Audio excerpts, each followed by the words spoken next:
ہم کریں گے ہر مظلوم کی حمایت۔ السلام علیکم ناظرین، میں ہوں حورین فاطمہ اور آپ دیکھ رہے ہیں حمایتی نیوز HD چینل۔ نظر ڈالتے ہیں آج کی اہم خبر پر۔ گوجرانوالہ کبڈی پلیئر سمیت 4 نوجوان انسانی اسمگلنگ کا شکار۔ مرالی والا کے معروف کبڈی کھلاڑی عبدالرؤف اور فروفی میتلا سمیت 4 نوجوان انسانی اسمگلنگ کا شکار ہو گئے۔ نوجوانوں نے کینیڈا جانے کے لیے بھاری رقم ادا کی، لیکن انسانی اسمگلرز نے انہیں ایران میں اغوا کر لیا۔ اغوا کے بعد نوجوانوں پہ شدید تشدد۔ خاندانی ذرائع کے مطابق انسانی اسمگلرز نے نوجوانوں کو اغوا کے بعد نہ صرف شدید تشدد کا نشانہ بنایا بلکہ ان کی تشدد کی ویڈیوز بھی سامنے آئیں۔ ایک ویڈیو میں اغوا کاروں کو ایک نوجوان کے چہرے پہ گرم پانی ڈالتے دوسرے کا کان خنجر سے کاٹتے ہوئے دیکھا جا سکتا ہے۔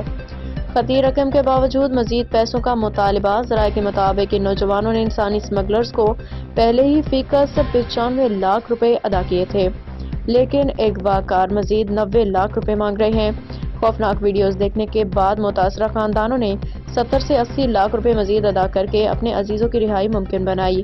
FIA کی کارروائی۔ FIA کی DD نے میڈیا کو بتایا کہ اس واقعے پہ ہنگامی انکوائری شروع کر دی گئی ہے اور نوجوانوں کی بازیابی کے لیے کام جاری ہے۔ ان کا کہنا تھا کہ ملزمان کے مقام کا پتہ چلایا جا رہا ہے، جلد اچھی خبر ملے گی۔ انسانی اسمگلرز کے خلاف سخت کارروائی کا عزم۔ FIA نے واضح کیا کہ انسانی اسمگلنگ میں ملوث عناصر کسی قسم کی رعایت کے مستحق نہیں۔ محمد وقار بھٹی کی رپورٹ۔